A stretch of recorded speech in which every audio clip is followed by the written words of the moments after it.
You in Seattle? Is that why you're all bundled up? Yep, that's correct. Yeah. Okay. Also, it's just I've been staying inside all day editing, and so I've just been cranking the AC and just sitting at my desk and grinding away. So So yeah. tell me about this, what we're doing.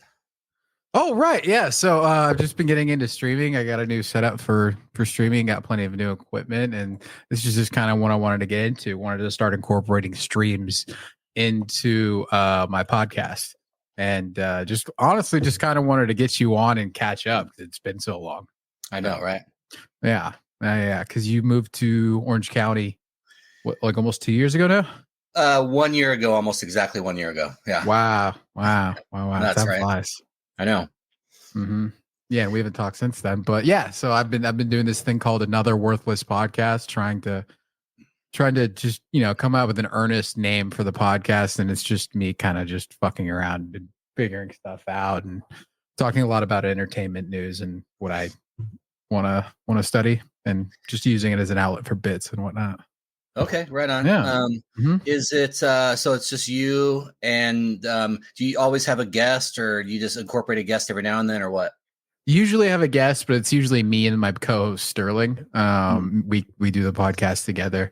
But he's currently in Europe. So I've been taking a break and just been doing this ever since. And he's gonna come back in a few weeks. But yeah, I'm finding it difficult to just sit here and just rant by myself. I've been trying to watch a lot of Tim Dillon to try and figure that out. But yeah, without like a sounding board and someone to scream my ideas off of, I find the whole podcast dynamic difficult. Just yourself. I kind of need someone to bounce ideas off of and talk to. I get it. And so this will be edited and uploaded later, or are we just live right now? Oh, this will be edited and uploaded later. Yeah. All right. Good. Yeah. I'm not streaming it to YouTube or anything like that.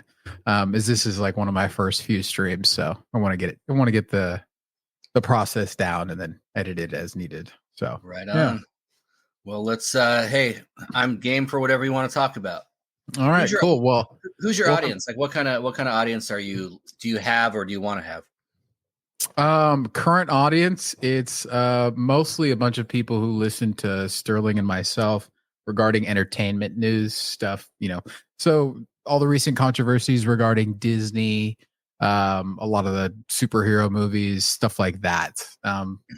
Based on the analytics that I was looking at, mostly a bunch of people in their 30s and 20s. Yeah, a few thousand listeners, really. And do I need to worry about, like, is there some sensibility that I might be risking offending, or should I care about that? Oh, absolutely not. No. I've already crossed that bridge and pissed off as many people as I could. As quickly as I could with this podcast, just putting out my horrible thoughts. And yeah, I recently had a controversy with the podcast where I actually ended some friendships and and got like dozens of angry DMs from women. And so that's been the most recent. It's like my first one. That probably means you're doing something right. Right. Yeah, that was really interesting too. Plus, you didn't need to. When you said you were getting angry DMs, you didn't have to add from women. It was implied. Yes, literally about the thing that happened. Every DM that I got, angry from women. Any guy who saw it and DM'd me and texted me about it thought it was hilarious. Yeah, it was. There you go. That tells you all you need to know. Yeah, it was about. Have you heard of that whole? Would you rather run into a man or a bear in the woods? Oh yeah, type of experience. Yeah. Yep. So I basically gave my thoughts on that, and a lot of people reached out to me through Instagram to let me know that I'm a misogynist and a bad person and everything like that. I'm never gonna let that issue go. Like in 20 years from now, if there's a woman who like wants someone to change her tire on the side of the road, I mean, like, go get a bear to do it. Right. Exactly. Why don't you ask a bear to give up his seat on the train for you? You love bears so much. Go ask one of them. Yeah, have him hold the door for you. Yeah. But exactly. Because like my whole perspective on the man versus bear hypothetical is like I don't think the hypothetical should be respected on any level because it's a hypothetical based within retardation. So giving any sincere answer beyond that is to me preposterous. Right. You know, and No, yeah, sounds most of like the fun. DMs. Let's do this. Yeah, most of the DMs were like, "You're a man, you can't possibly understand or empathize or blah blah blah blah blah." Well, So, well, we also invented all of the technology that you complain about us on. right, So, why don't right, you make your own? Why don't you build your own internet and build your own computer, and then complain about men using that? right. Yeah, because it's not like any woman's ever invented anything ever. So, Yeah, like without us, how would you even complain? yeah, welcome to a first world country. Yeah, it's Yeah, just the exactly. 21st century where women get to complain. Yeah. But speaking of women complaining, have you? I mean, because you're a big Star Wars fan, Yeah. obviously. Yeah. And then the whole then you're also even a bigger Lord of the Rings fan. And it's just as of late, there's just been a lot of women coming out and saying really bad, dumb stuff in regards to those two franchises in particular, particularly for Star Wars. Have you ever heard of the Acolyte, that new TV show that came out? Yeah, I haven't watched it. I'm not a fan of like I mean, obviously the original trilogy everyone loves. Of course. The prequels are garbage in my minds. And so when Force Awakens was coming out, I was cautiously optimistic because all the trailers looked really good. But I was so cautious because of how bad everyone was let down by the prequels, right? Mm. So I saw Force Awakens and loved it and thought, Right. wow, it's like it's got humor, it's got like I struck all the right notes and pulled all the right heartstrings. And so I was so excited for the next two and really hated the second one like a lot. And Yeah. then the third one, I think I saw it twice, and I remember thinking like, yeah, this is nice, like it's good. It's wrapping up the Skywalker saga nice, and it's ticking all the boxes. Mhm. But and I liked a couple of the standalone films, like Rogue One was good. But I haven't really watched much of the animated stuff. A little bit of the what's the one with Ahsoka? Oh, it's called Ahsoka Yeah, but or no, The what's the one that? Mandalorian. No, I watched that. But what's the cartoon one that had Ahsoka and Star Wars Anakin Clone and Wars. Clone Wars? Yeah, I watched a Yeah. bunch of those. I have Mhm. not watched The Acolyte. I've just heard it's got some some lesbian on it or something. Yeah, it's got a bunch of lesbian space witches. The whole South Park put a chick in it and make her gay. Right. They basically executed the meme for the Acolyte. I've got to say, it's easily the worst Star Wars TV show I've ever seen, and I've never seen a show that it actually caused me physical pain. Like, it gave me actual headaches over how nonsensical and idiotic it was. And I've never been so confident thinking like, wow, I am way smarter than the people that made this show. Like, I've never felt so confident about a statement like that. It's Was it unbelievable that, yeah. Well, was it the story that bothered you, or was it the DEI hires, as the kids say? Yes. Mm, Yes. I mean, like, luckily, got it. luckily it didn't get renewed for a second season. It just came out over the past I think couple of weeks. They're not going to get a second season. Also, it's just the fact that, I mean, so the story is completely nonsensical.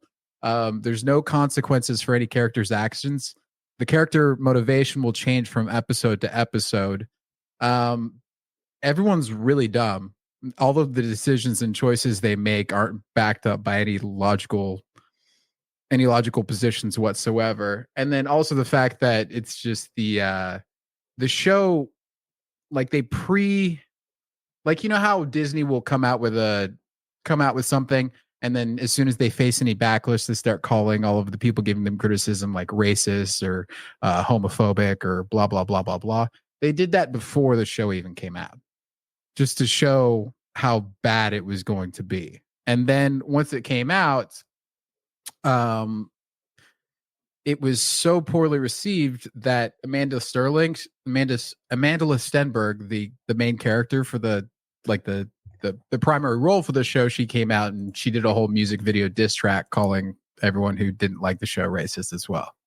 Not to mention the fact that the show is made by Leslie Headland, who's the former personal assistant of Harvey Weinstein. So Oh, there's all that. Yeah. well, Yeah. wasn't there a similar? There was a similar thing with Snow White, wasn't there? In that, like, it got pushed, it got held up for like a year because clips came out and photographs on the set where it's like, what? Like, and that Rachel, what's her name? The super Rachel annoying chick. Zegler. Yeah, who plays her was just like this smug, condescending, horrible person in every interview.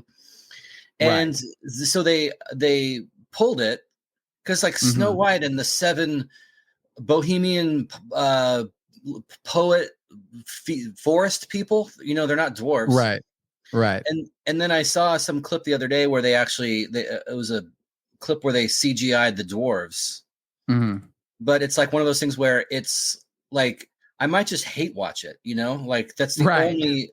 It's like the Kardashians. The only thing you're good for is just stoking my hate. Yeah, and I think the trailer is evidence of that because it's supposedly one of the most disliked videos in the history of YouTube. It's the only Disney TV trailer that's ever been ratioed. It's got well over 1 million dislikes, less than 100,000 likes, with something like 5-10 million views or whatever. But it's every comment is like, why would you make this? We don't want this. I hope that the poison apple wins. Like that's every single comment on the Snow White trailer, and it's just it's dead on arrival. And also the economics for the movie are insane as well. Because it's like it gives me a perverse sense of pleasure, to Schadenfreude to just watch how bad it's going to do.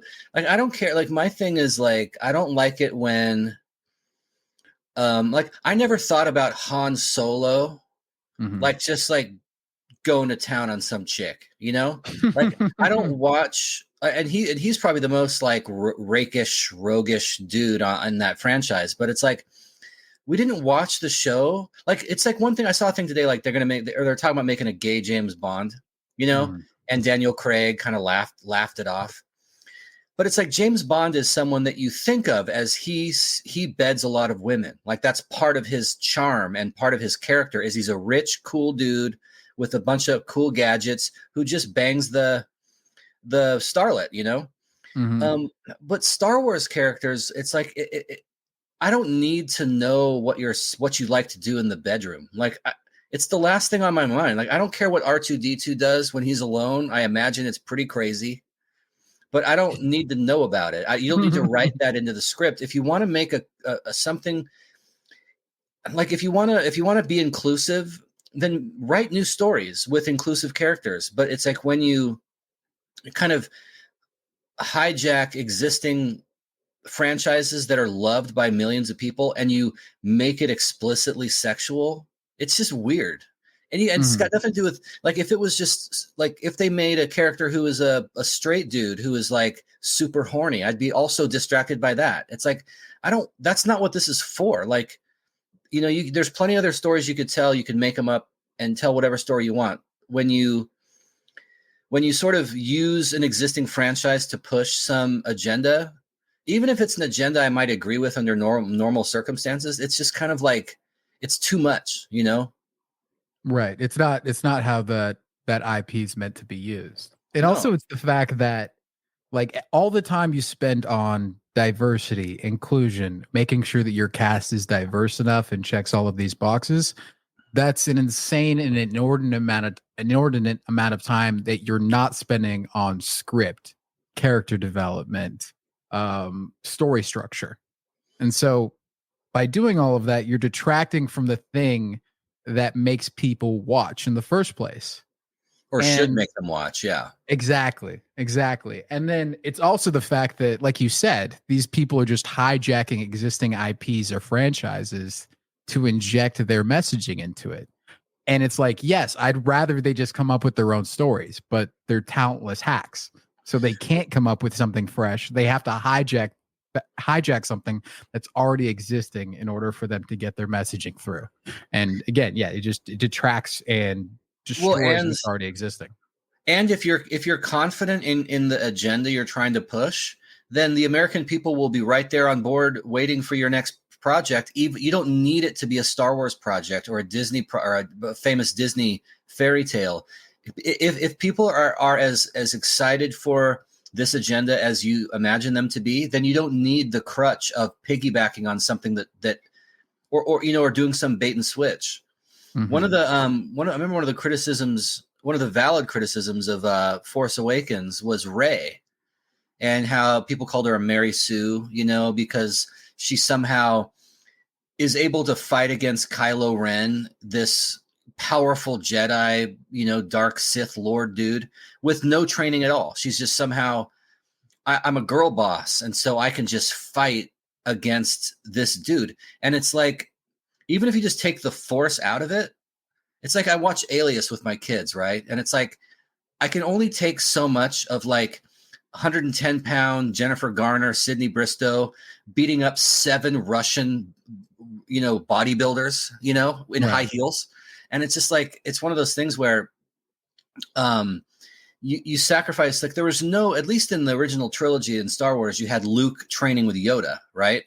Mm-hmm. And you could say, well, he didn't train enough to get as good as he did that quickly, but at least they tried to show like this guy had to go through some process and some crucible, because he's the hero of the story, and come out the other end eventually victorious. But with Rey, it was just like, hey, you're a girl. Somehow you can fly a spaceship. I'm just getting my dog off my bed. Yeah, you can fly a spaceship really well, and then you can fight against this Sith Lord who apparently has been training in the Force his whole life. So it's just like stuff like that. It's like play by the same rules. If the male character has to like try and work toward a goal, then make it that way for the female characters too, to make it believable. Right, but that door makes me some sort of horrible monster, though. Right, but that whole equality thing and empowerment of characters, that door only ever swings one way. Like, we know this, And it's like, look, I understand that there was a time in the history of entertainment that women, the only role women had was the hot side piece or the woman on the arm of the main dude, and you never had any lines. Like, I get that there's like, the pendulum was swung over to one side. So I understand it's probably a big boys club and it's hard for women to like, get funding for films. And I understand all those institutional challenges, but that doesn't get you off the hook for telling a bad story, Right. Yeah. Just because women have suffered doesn't entitle them to ruin Star Wars. Yeah. That's what they've done. Nothing entitles them to do that. No. I mean, but like, it's like you see where Star Wars is at currently, and it's a joke. It's something that we make fun of. It's something that people tune in. Like, it's something that I like to do on the side in terms of YouTube, is I like to watch this hilariously bad show and make fun of it. And from my perspective, I don't even treat any of the stuff that's been coming out as of late for Star Wars as canon. This is basically all just bad fan fiction for me. And like, I only consider like the original trilogy, the prequels, and anything good in between as canon. Yeah. And I remember because I was so down on George Lucas when Disney bought Star Wars from him. I was like stoked because this guy sucks. He's the worst director. Like, I feel like he had a good idea in the 70s and got lucky. The best film of the original trilogy is the one he had nothing to do with. The second Empire Strikes Back. Yeah. Yeah. He didn't direct. He didn't produce it. He didn't write it.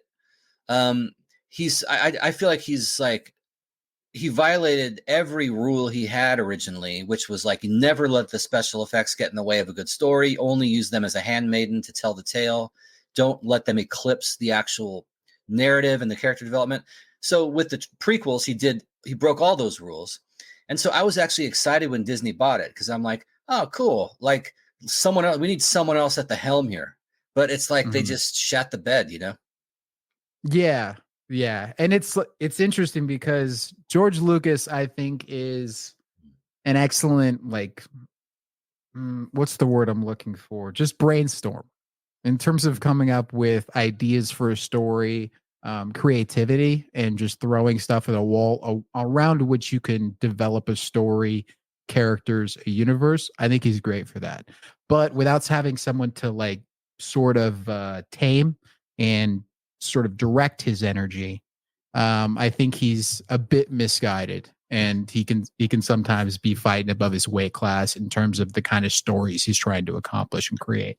Did you see that footage that came out? It was the first like screening he did of the final version of Phantom Menace, just for the team, like just for the producers, and like it was like at his house, you know, like there was like 15 people in the room. It was way before it came out for us, you know, and whoever filmed it was showing the faces of everybody in there, and all of them were just like, ugh, like, damn, this is awful, you know. But then they're like, yeah, George, you know, yeah, great work, and because no one's allowed to say no. Yeah, because it's George Lucas. He's terrifying.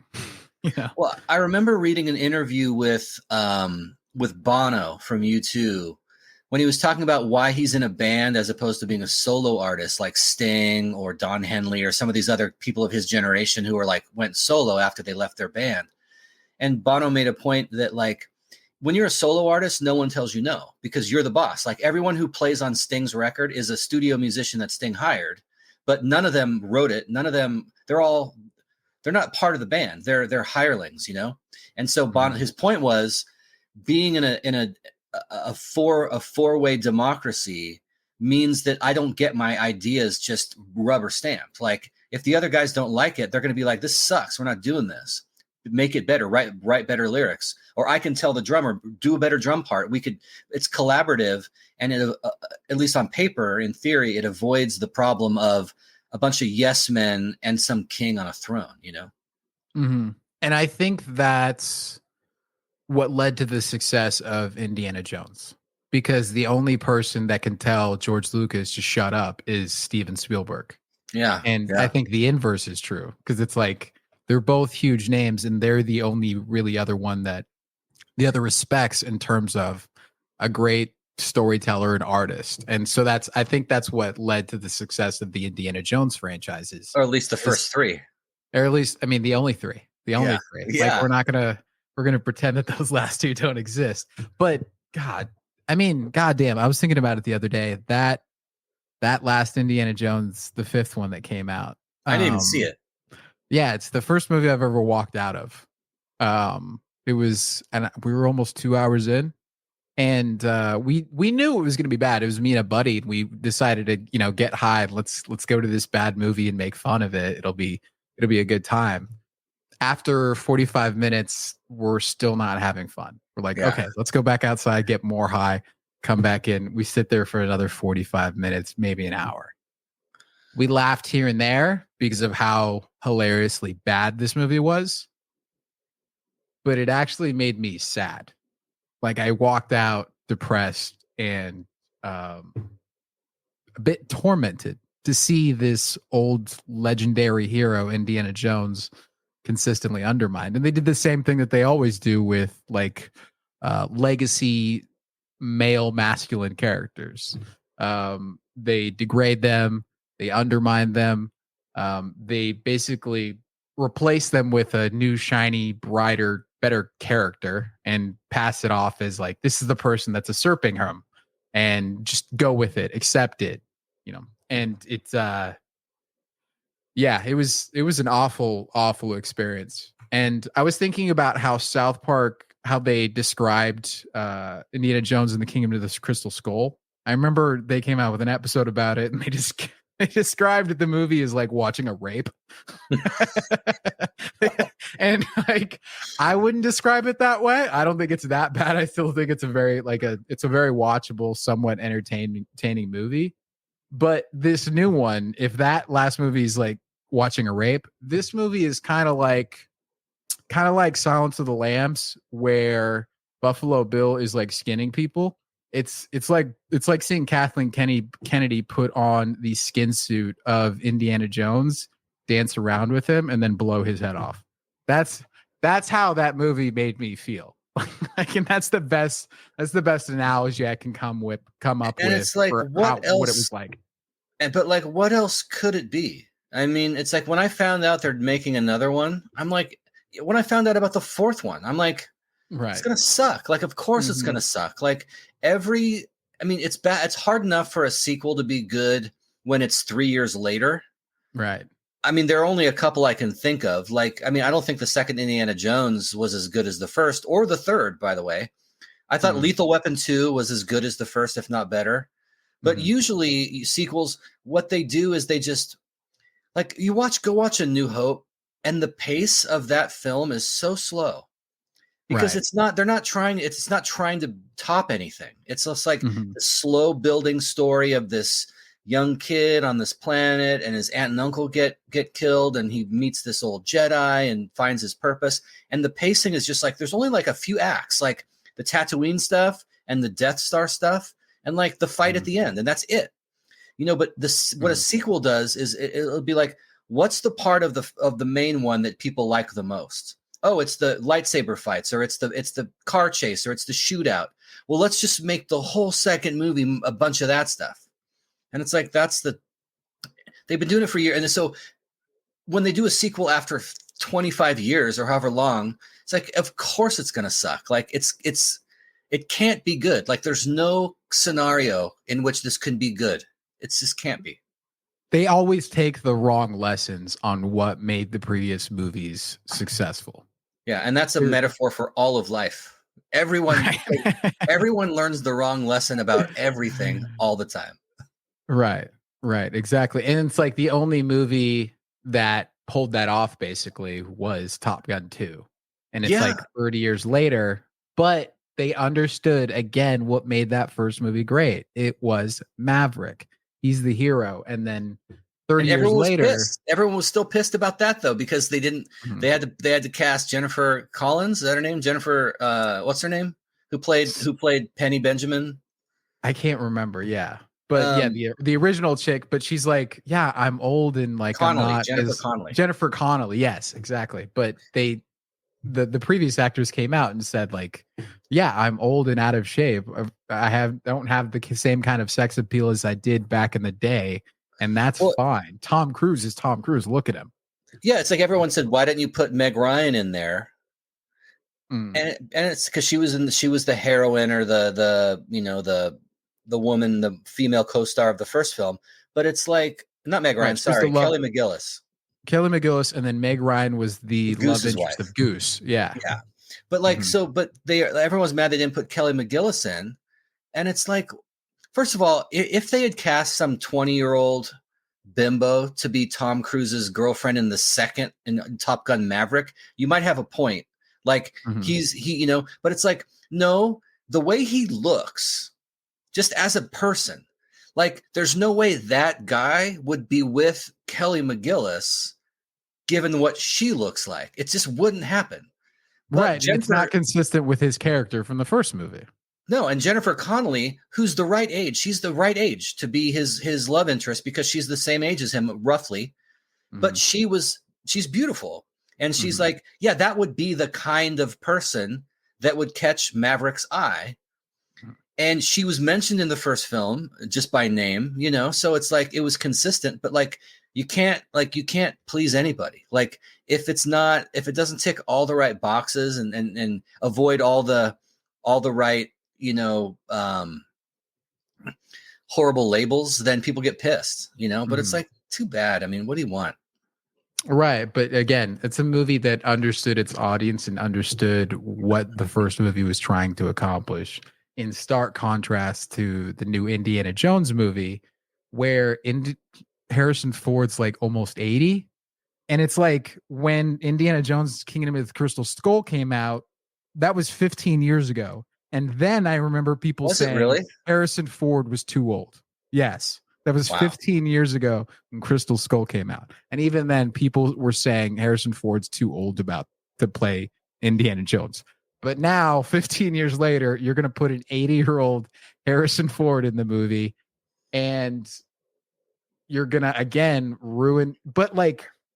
And it's going to have none of the people that were involved in the original three. George Lucas and Steven Spielberg had absolutely nothing to do with number 5.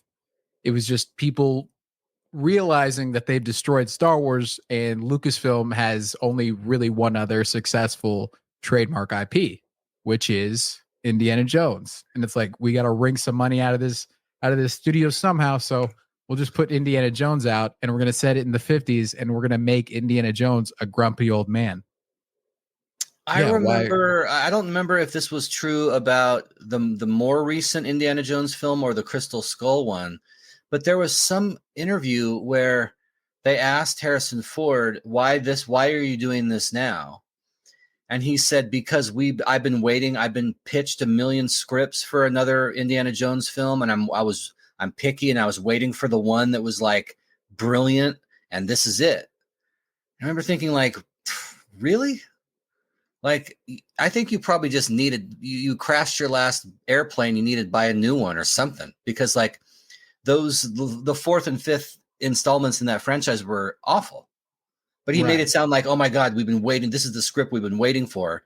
This is going to bring Indiana Jones out of retirement. And it's like, no, it just sucked. Right. It was an absolute travesty in terms of a movie. Yeah. And yeah, just the person that they cast to sort of replace his character. Some British woman who was in the show Fleabag. And I love that show.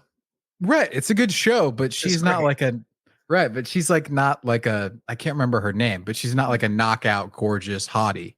No. And that's sort of how they played her in the new movie. And it's tough seeing her in a scene with Harrison Ford, because Harrison Ford's a substantially better actor than she is. So it was a bit jarring seeing them together and everything. Were they trying to make her into like Laura Croft or something? Essentially, yeah. They're trying to Laura Croft her and usurp the position of Indy. And then also the fact that they used time travel in the new Indiana Jones movie was just... Yeah, because I heard, didn't they like Benjamin Button him a bit and make him look young? Yeah, they Benjamin Button him at the beginning of the movie. And at the beginning of the movie, it's him as when he's in his 40s or 50s and he's on some train trying to steal the Lance of Longinus from some Nazis. And it's, they do the whole like Benjamin Button CGI and just make him young. And then it's just him fighting with Nazis on a train. A scene happens. It's about 20-30 minutes long. And then cut to him waking up in New York. He's like drunk stupor waking up in a chair with divorce papers and a bottle of Jack on the table right next to him. He gets up out of his chair. He's in the 1960s. He gets out of his apartment, goes across the hall with a bat in his underwear, and as a grumpy old man knocks on their door and slams it and says, "Hey, keep the music down." That's how the movie opens. That's so to tell you what you need to know about that movie and how insulting it was, to be honest. Get off my plane. Yeah, literally. But I mean, yeah, and it's insane. It's just like these people can't come up with an original idea, and they just keep wringing out old IPs. Like, I'll do this, dude. I'm gonna run through all of the sequels that are coming out next year. Okay. All right. Five Nights at Freddy's 2, Avatar, Fire and Ash, SpongeBob SquarePants the movie, Search for SquarePants, Now You See Me 3, Zootopia 2, Tron 3, The Black Phone 2, Mortal Kombat 2, The Conjuring 4, Downton Abbey 3, The Bad Guys 2, Nobody 2, Insidious 6, 28 Years Later, Megan 2.0, Mission Impossible 8, Karate Kid, The Passion of the Christ, Resurrection, The Accountant 2, Captain America 5, Den of Thieves 2, Paddington in Peru, like Freakier Friday, A Quiet Place Part 3, Star Trek 4, Thanksgiving 2. Like,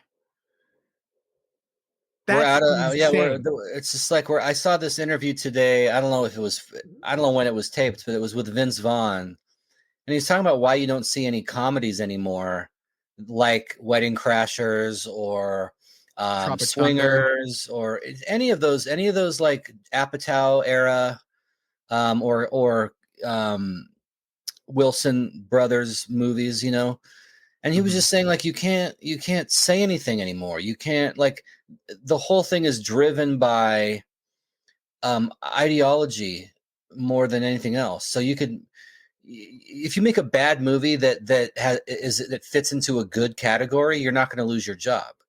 But if you make the wrong kind of movie, then you're in trouble, even if it's good. Right. So I think these Right. people are trying to keep their jobs and like, let's just do, you know, Jesus Part 2, the resurrection, or, you know, The whatever. Conjuring 4, Scary Movie 6. Well, first of all, with Mission Impossible, it's like, I think we need to redefine the term impossible, because this fucking dude has somehow pulled off 7 impossible missions. Right. I think we need to either rename these films or make one of these missions a failure. Yeah, absolutely. And well, I think the result of the sequels and why they're so prolific now is because of how expensive movies have gotten. Like the new Snow White, because of all the delays, reshoots, controversy, and everything, and all the CG they've had to add into that movie. It was like the standard production budget for a movie like that's like 200 million. Including marketing, it's like another 300. It's up to 300 million. But because of all the delays, added CG, and the fact that they had to rush all of this and cast new people, added new characters, basically remake the entire movie in a year, the budget for that movie, the production budget, has ballooned up to $350 million, not including marketing. And So in order for it's that not even movie going to to make 10% of that back, is it? no, in order for that movie to make significant profit, it has to cross the $900 million mark. So like and because of that, like with movies becoming so expensive, probably this is due to superhero movies because of, all the CG and everything that they added in. They really ballooned up the budgets for all of these movies. And studios see all the profits coming from these like standard movie superhero franchises and everything. And they think like, all right, let's just play it safe. Let's not do anything that drastic in terms of change. And then also with how much money it costs to make a movie nowadays, they're risk adverse. They don't want to. They're not willing to take the risk of a new idea. They want something that's tested, proven, and that they can sort of sink their teeth into and leech off of. And so that's why I think a lot of the sequels are prolific nowadays. And it's just the fact that, and again, it's them taking all of the wrong lessons from Top Gun Maverick. It's just no, that's not every movie that comes out 30 years later as a sequel is going to work. That movie was like a very lucky 1 in a million. It just hit all of the right notes. They figured out just the perfect formula to make it work. Because had they varied very much from what they let out and what they delivered at the box office, very little chance that movie would have worked. Well, yeah, I didn't see it, but a friend of ours saw the Beverly Hills Cop, Axel F. F. Yeah. Yeah, and he said it was like meh, it was like, it was fine. But it's like, how could it like? That's where Eddie Murphy, like, dude, like you were the man in the 80s. You were the funniest stand-up comic. You were the most edgy, like sexy dude. You did your stand-up specials in head-to-toe leather. You were like pushing all these pushing these buttons and just really like the king of it. And you made all these comedies. You were the youngest person ever on SNL at age 19. You made Beverly Hills Cop. You made Trading Places, 48 Hours. Like, I don't blame you for being in just off the grid for the last 40 years. Mm-hmm. I would have stayed off the grid because there's like unless you're going to be continually getting up there and doing comedy and continuing to like hone your craft, you're never going to top what you did before, especially because it's mythologized in people's minds. Like, I'm sure I think of Beverly Hills Cop as a way better movie than it actually is if I were to go back and watch it now. So it's like, not only are you unoriginal, but you're trying to top something that is untouchable. And it's to the point where you could just, like with Star Wars, you can damage the whole brand by churning out this garbage. Right. I mean, And also, yeah. Well, it's also the fact that the kind of people making movies nowadays are very different from the people that were making those movies back in the 80s and 90s. Because, and we just talked about Beverly Hills Cop, Beverly Hills Cop 2. Those both of those movies were produced by Jerry Bruckheimer and Don Simpson, who were known for being kind of the crazy guys in Hollywood. They would rent out a big mansion in the hills, get a mountain of cocaine, do it all, and then a table of writers would be sitting next to them. And they just scream ideas at them. And because of that, you got movies like Beverly Hills Cop 1 and 2, Flashdance, The Rock, Con Air, like all of these, Top Gun, all of these amazing movies. And it's because of guys who weren't afraid of telling people to shut the fuck up. We're here to make money. This isn't about messaging. We're here to fucking kick ass and take names. Like, let me pull up this Don Simpson quote, because it's absolutely brilliant. Here it is. It's his number one quote. We have no obligation to make history. We have no obligation to make art. We have no obligation to make a statement. Our obligation is to make money. And it's like, in terms of and it's like, that's a very, like, I guess, nihilistic outlook on the idea of Hollywood. And yet that's when they were always producing the best movies, is when they were usually concerned with the bottom line and making something awesome, Yeah. And it's like, that's why, like, I've never been a big, like, my tastes have always been not so poppy, except when I was young, when you're supposed to be into pop stuff, when you're like a teenager and younger.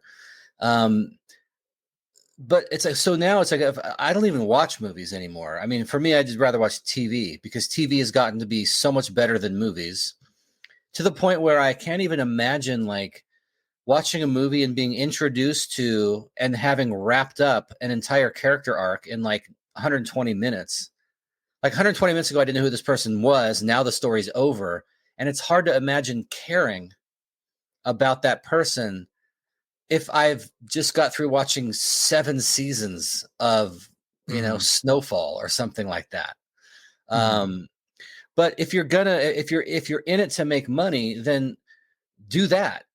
But it seems as though they're not even, it's like, I don't know if it's just because Hollywood elite people are just so out of touch with normal working class people, but it's like, no one wants to see some lesbian Snow White, like, I'm sorry, like, the whole story is about how she was, Prince Charming and all this stuff. And then all the interviews she's doing is, there's no prince. She's a strong, independent woman. She owns her own business. She makes her own money or whatever. It's like, are you talking about yourself? Or are you talking about Snow White? Because you're not describing that character. So it's like, even when you're trying to make money and you're not trying to make art, you still can't do that right.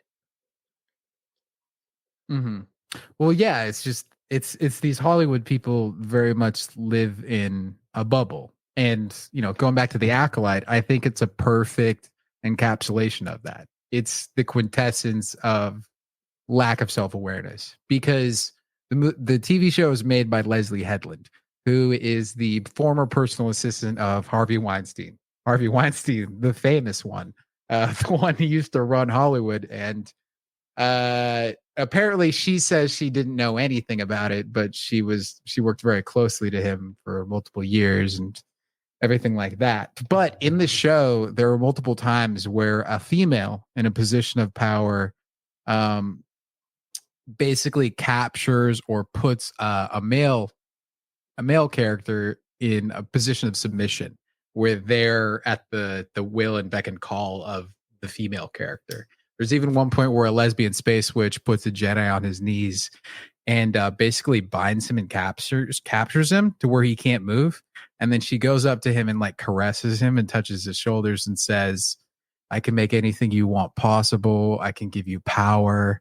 I can give you exactly what you want, what you don't know what you want. And it's like, do you know what you're writing? Because Leslie Headland is the person writing this scene. And I don't think she understands what she's doing.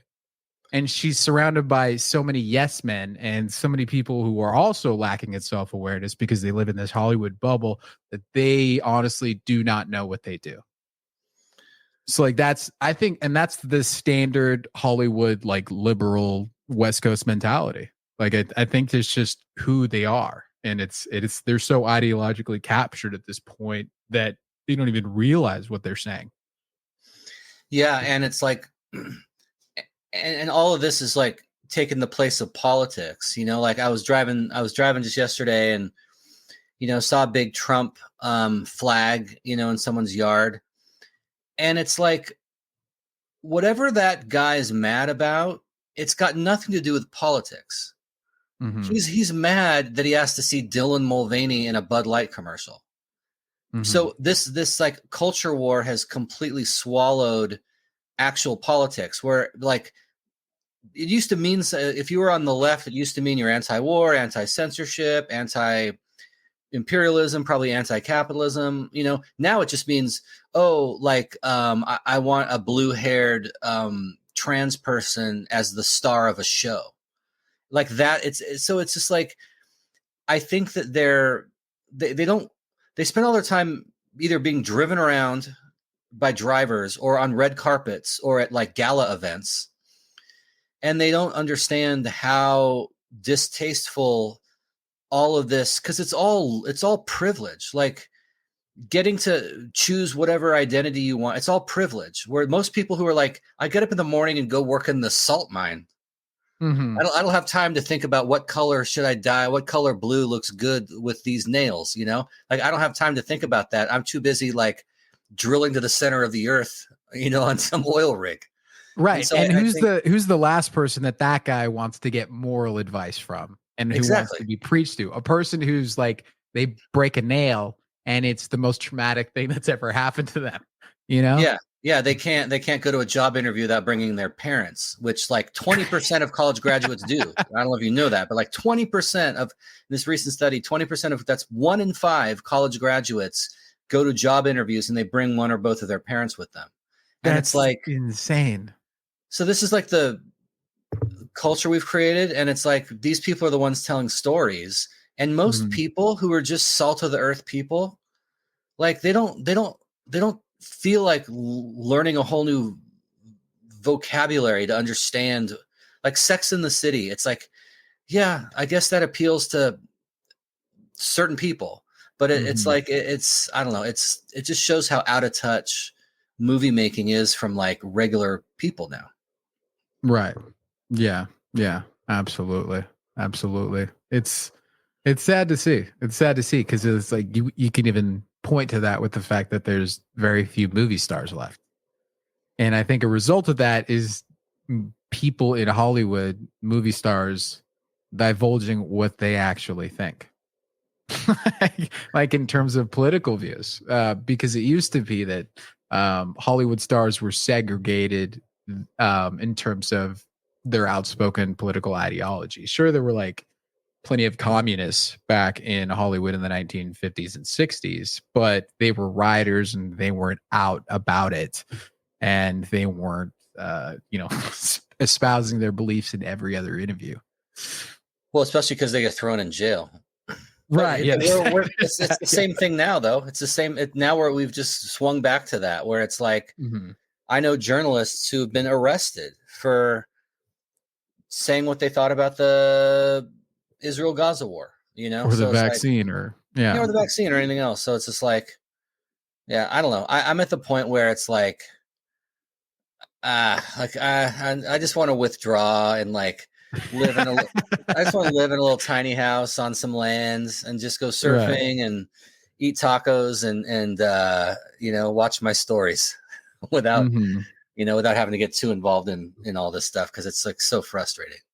Right. I gotta say, I mean, it's an insane time to be alive, at least for me at my age and like my generation.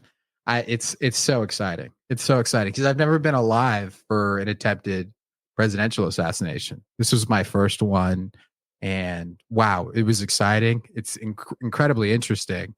I've never been so into conspiracy theories. It's so fun. They're a lot of fun. I'm really enjoying myself. The whole lone gunman. I love it. It's well, that's cool. how I feel about Trump. It's like, I dislike him profoundly, Right. but but the comedian in me is like, yo, man, this dude's funny. And if He's so cool. if he won again, it would be so funny. And I'm not voting for either one of them. If I vote, it'll be third party. So I don't really, to me, it's like I'm not even in this. Like I don't have a dog in this fight, other than if he wins, it would just be hilarious. But yeah, it is a crazy time to be alive. I hope for your sake, because I always have this suspicion that like, at some point things are going to go bad, right? At some point it's either going to be they haven't already. Well, no, it's going to be like, no, I'm talking about like a cataclysmic turning point. Like right.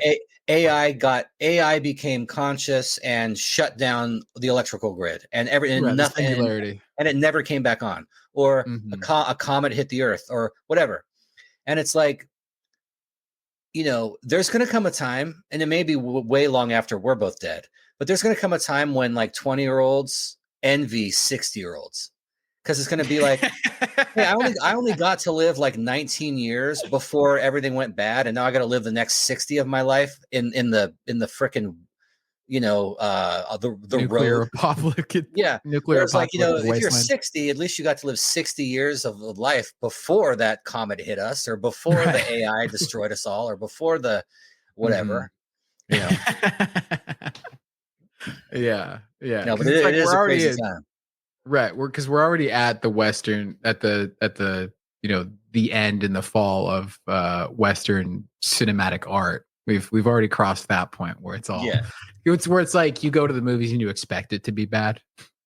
And then I can't even think the last movie I saw. I think the last movie I saw was The Batman, which I thought was good. I saw it with my son. Too long. Yeah, well, I mean, I feel like every movie's too long. It's like, dude, if you can't tell, like, if you're going to make it long, make a TV show out of it. But like, if it's a movie, make it, if it's 2.5 hours or shorter, I'm down. But if it's like 3.5 hours, unless it's Lord of the Rings, then like have some self-control. But like, dude, I bet you anything, the last movies I've seen in the theater, The Batman, which is like how many years ago? 2? Probably 4 actually now. Before that, it was probably Straight Outta Compton. I saw the last 5 movies I saw were The Batman, I, Tonya, Straight Outta Compton, whatever that one was with Selma Hayek as some weird maid or something, where she real weird drama. Like it's been a long. Like, I've seen like literally 5 movies. Spanglish? In the last decade. No, not Spanglish. More recent than that. But my point is, I've seen like maybe 5 movies in the last 5 years. I feel like the art form, probably because of COVID, a combination of COVID and then streaming technology, where it's like these are not events anymore. It used to be like when a movie's coming out, like everyone's there. The Fugitive, like opening weekend, or like the Harry Potter films, like it's an event. Whereas like COVID sort of like got us all out of the habit of congregating in big groups. And then the fact that these movies can be streamed for $29, and it's like, do I want to pay $14 or $25 if I'm going to get some snacks to go see a movie in a theater, or do I want to pay $29 to just watch it at home? Right. And imagine you're with like your kids and your partner or whatever. You're looking at easily $100 tickets and everything else included. I think that's why theaters are moving toward the full service model, where it's like we serve alcohol, there's a menu, it's $30 a ticket. Like it's just not. I don't think it's ever going to be like it was when it was like an affordable thing for just regular kids to go do on a Friday night. Go see Back to the Future, go see Top Gun, go see Ferris Bueller, or whatever. I think that the industry is like pivoting toward this different model because it's becoming irrelevant. Like with streaming technology, like going to a theater and having to listen to other people talk and crinkle their red vines. It's like get on their phone. You're getting on their phone, and it's just like, they're having to justify the hassle, and the way they're doing it is like, oh, we sell chicken wings and French fries and beer, which is cool, but it's different. Yeah. Because I mean, I like to go to the movies a lot. I usually go to the movies maybe once or twice a month, but it's just over the past 6 months to a year that just hasn't been the case. Recently, I went and saw The Fall Guy, the new Ryan Gosling movie, and had a great time. It was a lot of fun, but at the end of it, I was thinking, I kind of just rather would have watched this on streaming. Like it didn't. I don't feel like it paid off, and it was the movie going experience where it deserved the the hassle of me going to the theater and watching it and everything, which is in stark contrast to something like Dune 2, which I saw it 3 times in the theater. I loved it. I don't want to see it not on a big screen or not on some big giant home theater setup, because and I think that's the only good reason to go to the cinema now is big spectacle movies. Dune 2, Barbie, Well, Oppenheimer. I saw Oppenheimer. That's the most recent movie I saw. That was incredible. Great movie. Well, I mean, now like you got the Sphere in Las Vegas, mm-hmm. and they're showing movies there for like $90, $100. Yeah, like that's what it costs to go to a movie. But it's like this state of the art venue. What do you think of Barbie? I loved it. I saw it 6 times. I saw it 3 times in the theater. Yeah. I think it's an amazing movie. It's just I love it for not the same reasons that most everyone I know likes it. Because in my opinion, it's a movie for the guys. It's a dude's rock movie. Well, my big takeaway was like, dang, these like girls are hot, I don't know if I missed the point. All I'm saying is, I just watch it going, I don't know what they're talking about, but these are some hot women. Right. I mean, I think the key takeaway is chicks in maid outfits bringing you beer is cool. Lifting weights with your bros is tight. Monster trucks are sick. Yeah, go surfing. Horses are awesome. Yes. Yeah. Because like, I fully think like if you, because like, okay, let's first go through like the pageantry, the set design, the score, the musical numbers. All of that was fantastic. All of that was really, really good. And I really did like those parts of the movie. However, if you end the movie right when Ken takes over Barbie Land and breaks up with Barbie and she's on the ground crying, if you end the movie right there, perfect movie. Perfect movie. Even though I Am Ken comes after that. But I mean, it's just because if you really just stand back and assess the movie at face value and take it earnestly, which I don't think you should do. I think it's something meant to be interpreted ironically, because if you really assess it like at face value and like logically, Ken is the hero. He's the good guy of the movie. He's the only character who really discovers agency, understands what he wants to achieve, and is provided guidance on how to actually achieve that. And his intentions throughout the entire movie are good, in my opinion. Yeah, because like at the end of it, when the Kens go to war with each other over the Barbies, switching places and redirecting their rage at each other, it's the Kens should be directing their anger and frustration at the Barbies, but because the Kens would never ever suspect anything untoward from the Barbies, because they would never treat them like that, their frustration and anger is redirected at each other, and then they go to war, resulting in that very meta, strange musical number, I'm Just Ken, which is an amazing song.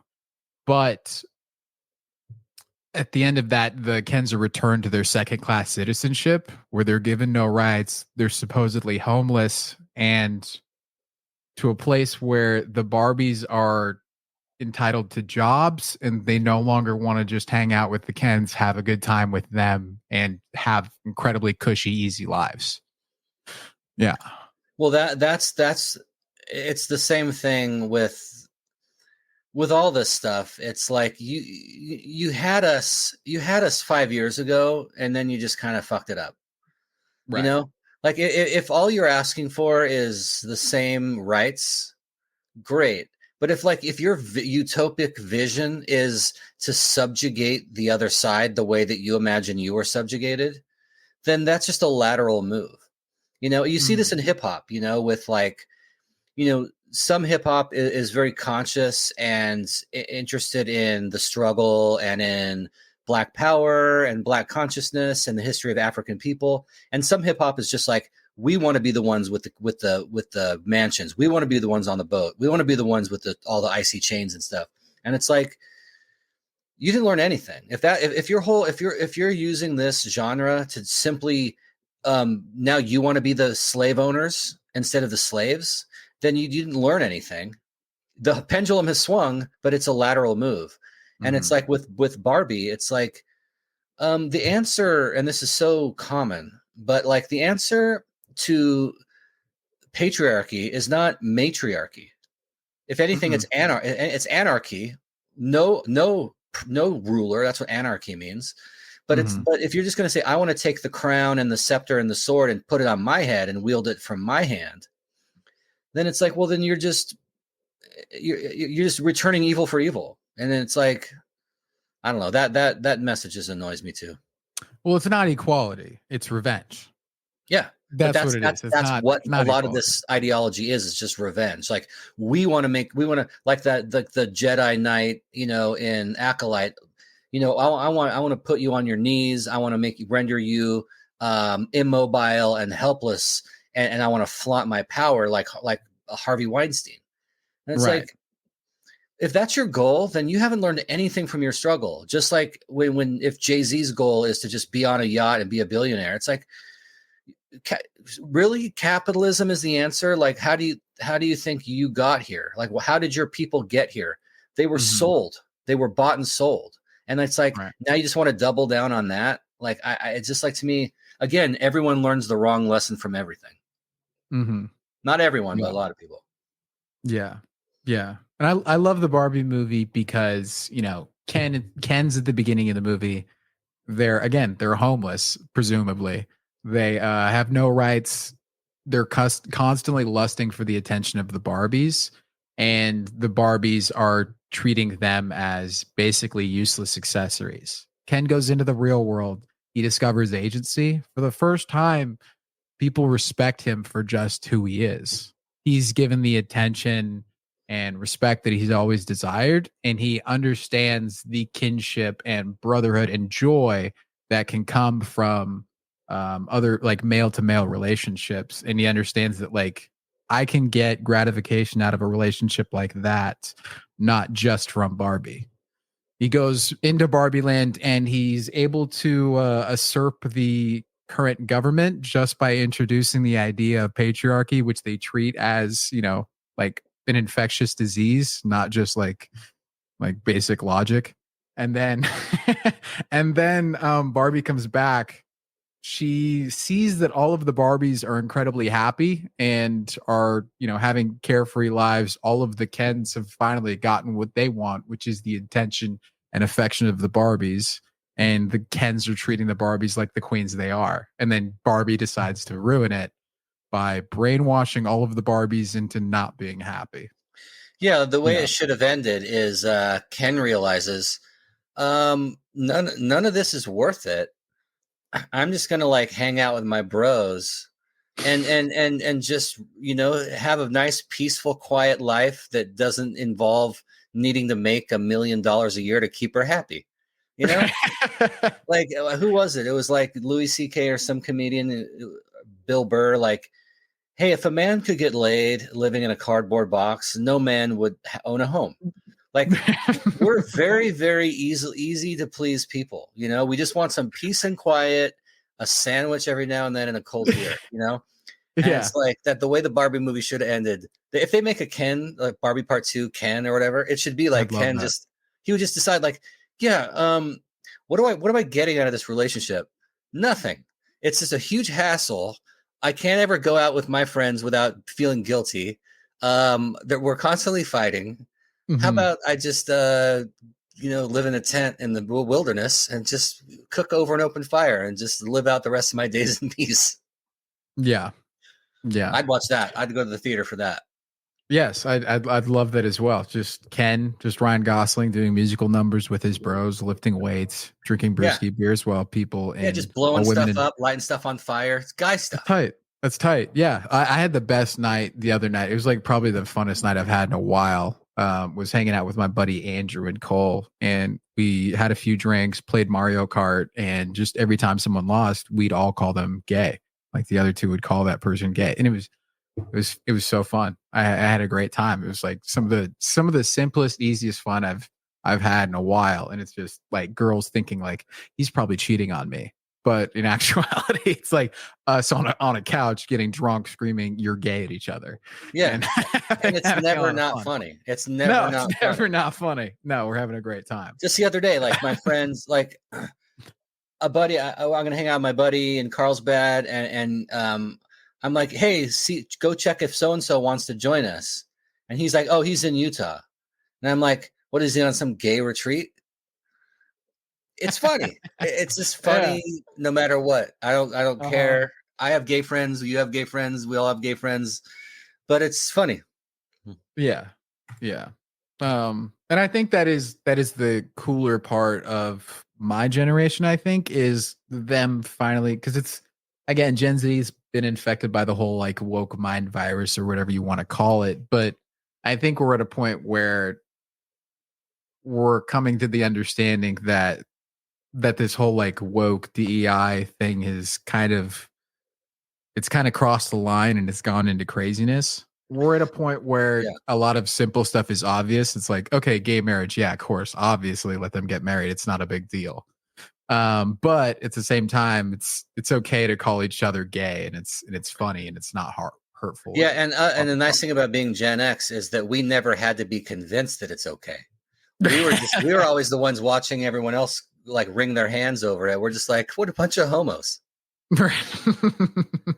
Kidding. We're joking. We're joking, folks. We're joking. Yeah. Let's see here. But besides besides like the fall of Western cinematic media, what else have you been up to? I mean, have you been following any of the recent politics? What do you think of like RFK endorsing Trump? And I mean, what did you make of the presidential assassination attempt? Because you've seen 2 in your lifetime, right? Well, Reagan, You were a kid. I was a kid. I don't remember it. I mean, I've seen footage of it since, but I don't remember it at the time. Mm-hmm. What's your favorite part of the Kamala Harris DNC coup? Do you? I think it's. It's my first coup. It's my first time watching a coup, and it's cool. I don't think I've seen a coup either in this country. It's interesting that like she just did that interview, that CNN interview. Right. She hadn't, I went on her website last week because I heard there's no policy anywhere. And so before I repeat that, I want to go look. And so I went and looked, and sure enough, there's vibes. It's a lot of vibes, a lot of joy. Nothing concrete. No policy. Nothing about this is what I think about Israel, Gaza. This is what I think about Ukraine. This is what I think about foreign policy and economic policy. This is what I think about jobs. Nothing. And then she doesn't take any questions, do any interviews, nothing until this one that just came out. And I just found out that it was like 40 minutes long, and the Harris campaign insisted that half of it be cut. And so the final version, I think, is like 19 minutes, but they actually taped 40. So wow. Like after waiting like how many months to finally give an interview, half of it was deemed unusable by them. Right. But it's like, because she's an empty suit to me. She's an empty suit. Her job is to do what her donors ask and be a good girl. Just like the same, I think the same is true of any mainstream politician. It's not got nothing to do with her being a woman, but it's like she's just going to carry on the status quo, which I'm against. So I don't care if she's like she's really good cross-examining people in court, or she's really good. It's like, is she going to blow up black and brown people all over the world like every president has in my entire life? Yes, she is.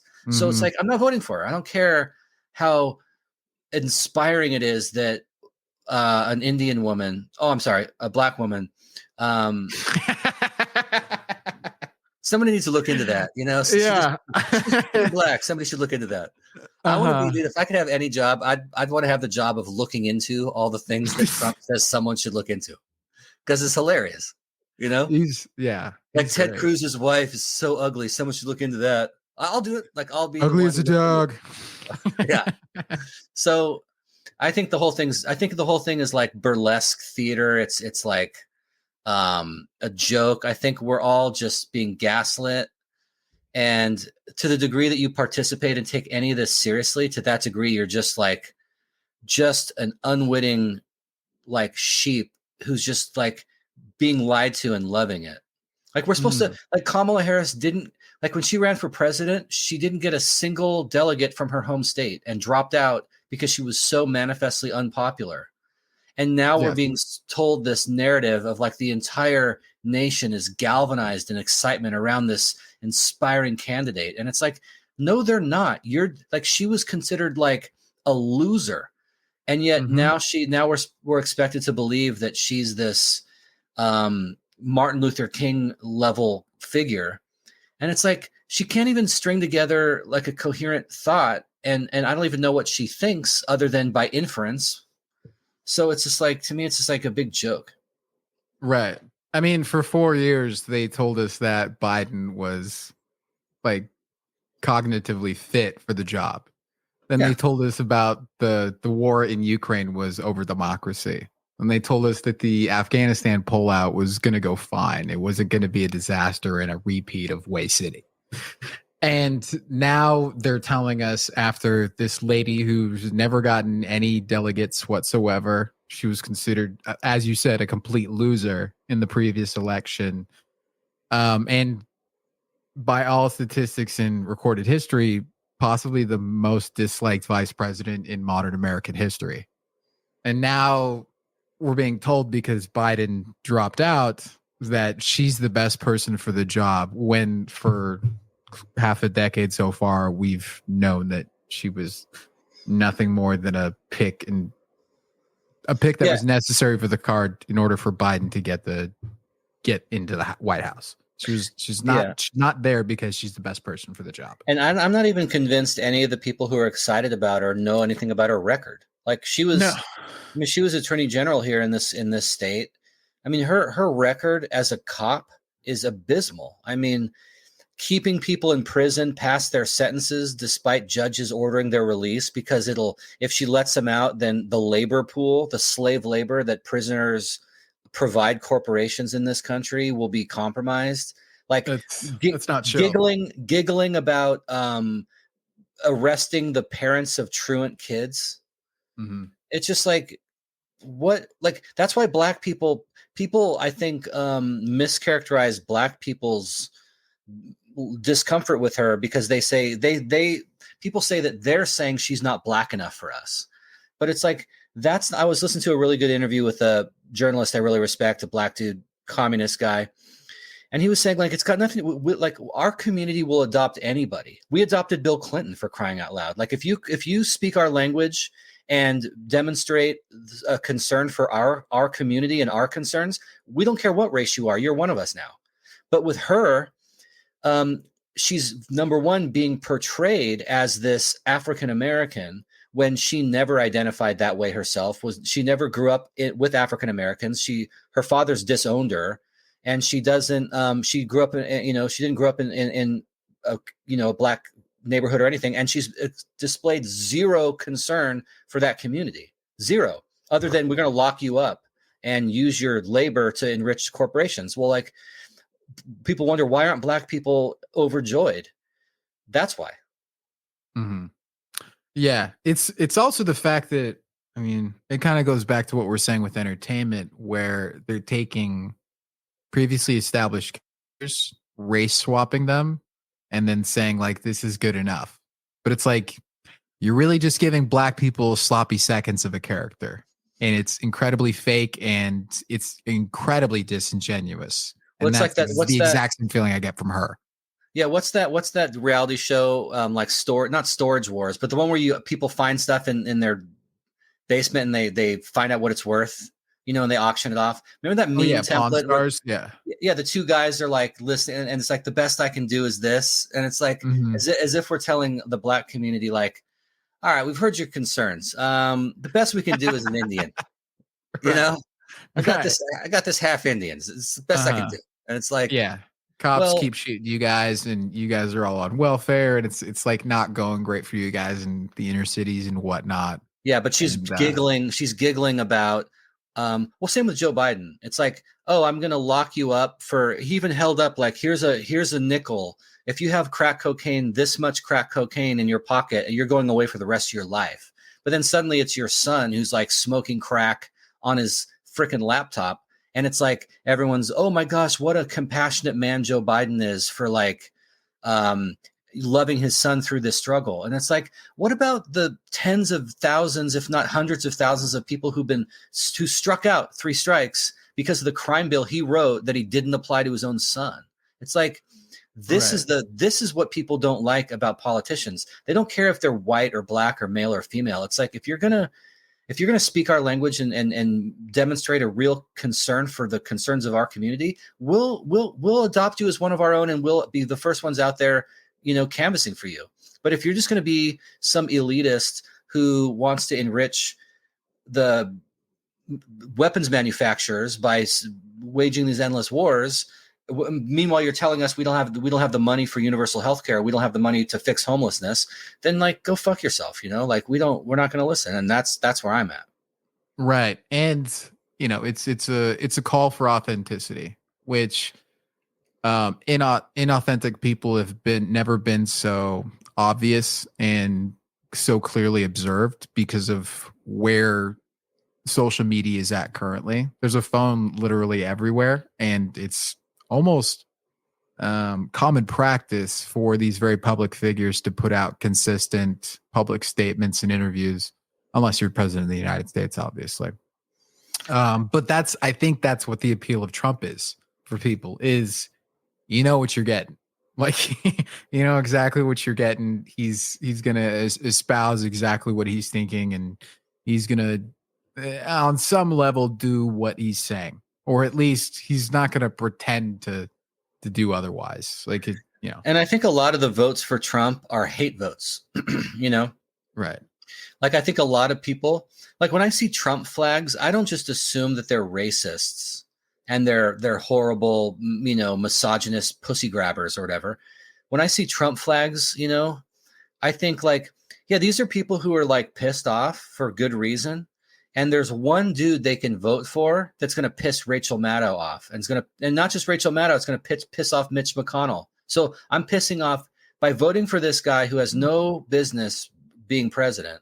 No, but I can piss off establishment Republicans and establishment Democrats all with one vote. And it's like, fuck them. And it's like, that's where we're at. And it's like, it's a sad commentary, but it's like, this is the bed we made. And it's like, now we're being asked to sleep in it. So it's like, yeah, too bad. Yeah. You can deny people basic dignity for only so long while you're shipping $80 billion to Ukraine, but there's not enough money for the homeless people under every bridge in this country. You can only have that attitude for so long before they rise up and say, you know what, fuck you, we're going to vote for this game show host. Deal with it. And that's honestly where the appeal of Trump is for me personally, because honestly, I feel like since Citizens United, I haven't had a real voice in politics on at least the federal level and in terms of big elections. So in terms of my political power at this point, and in terms of what's going to make me feel involved and most gratifying in terms of politics, is to vote for the guy who's going to make all the gayest people I know mad. Like, that's all that's left for me. It's like, you've given me nothing else to grab at. You've given me no other purpose in terms of my political involvement and contribution. Yeah. You did this, not me. You guys gave me literally no other option. Well, and the same thing's true. The same thing's true about Kamala Harris, where it's like, right. The reason that the Democrats were in this position with Joe Biden being demented and incapable of carrying out the duties of his office.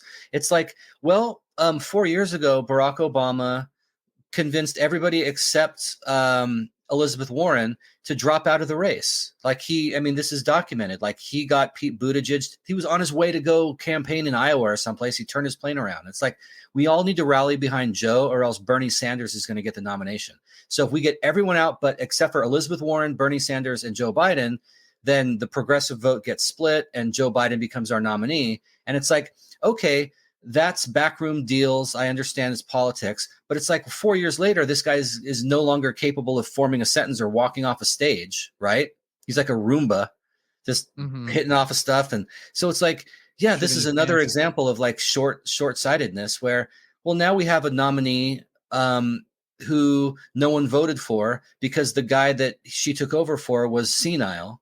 But that's because you want it. You're more afraid of a Bernie Sanders presidency than you are of a Donald Trump presidency, clearly. And so you gambled, and it's like, well, now who knows what's going to happen? I thought when the assassination thing happened, I'm like, yo, dude, this guy is in. Like, it's over.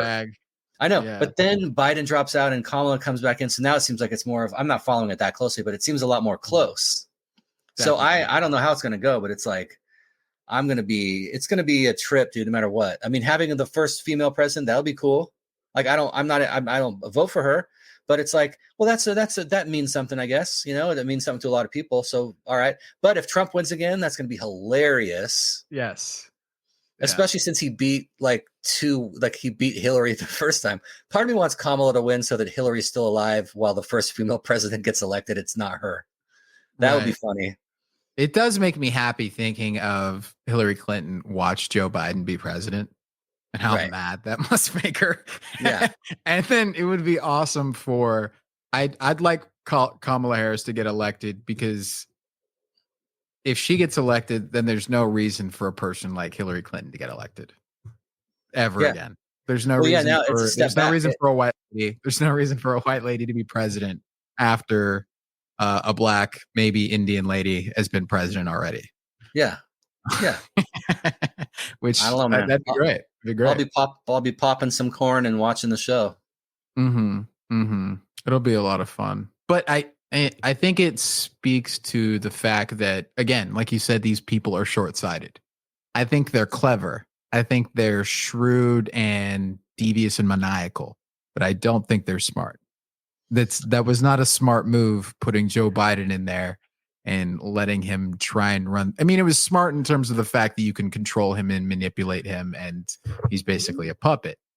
But the fact that you're now basically rolling the dice in this election against Trump after you guys may have tried to assassinate him and almost essentially martyred him. And I heard that Obama, I don't think it was the plan for Biden to endorse Harris the way he did. Because I heard there were reports that said that Obama was livid when Biden threw his support behind Kamala, because they wanted someone else, because she's not a popular figure. I think they wanted like Gretchen Whitmer or Gavin Newsom or somebody. But more competitive. But she was next in line. If they had let a white man jump the line in front of the VP, who's a black woman of color or a woman of color, it's like that's bad optics too, Right. They hamstrung themselves with this whole DAI or diversity, making it a priority. The dynamics of their party are such that they couldn't pass her over. That would result in like complete anarchy. And that's the result. That's the result of the Democratic Party abandoning everything it used to be in favor of, because they can't run anymore as pro-labor, anti-war, anti-censorship, anti police state, because they're in favor of all those things. And so all they have left to distinguish themselves from Republicans is pronouns and bathrooms. And so that's what politics is now, which is a complete distraction. Like all these issues are just like, I don't care as long as we're blowing up innocent Palestinian people in Gaza, children, women, civilians. It's like, but that's bipartisan. Oh, we're bipartisan on that. But what we're really, really drilling in on is whether or not you should get fired for misgendering or dead naming somebody. Yeah, and it's virtue signaling is all they really have left. Yeah. Because it's their entire case for running the government is it's faux. like none of it's real. None of it's real. No. Hey, time out 1 second. I'll be right back. Yeah, no problem.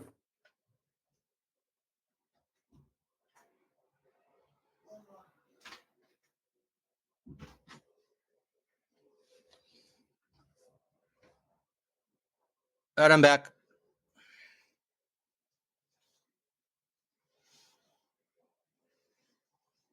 Great. Awesome. So we'll go ahead and I'm going to do a quick ad read, and then we'll go for like probably another 15, 20 minutes, and then we can go ahead and wrap up the stream. Sound good? Okay, yeah. All right, cool. And I did do a thing where I kind of ripped off your guys' podcast, kind of, but we'll do a recommendation at the very end of the show. It's just called a recommendation station. And then you can just kind of recommend something you like recently. Okay. Yeah. Okay. Okay, so this podcast is brought to you by BetterHelp. BetterHelp is the fantastic online therapist service for you. It's a online retail therapist service where you can submit a request, get in contact with a therapist, and they can kind of help you through certain problems. This could be eating disorders. This could be depression. This could be anxiety. Say, let's just go ahead and do a scenario. Say you're the former assistant of Harvey Weinstein and you come up with your own $200 million Star Wars TV show, and the first season absolutely tanks. It gets canceled, and everyone on the internet absolutely hates it.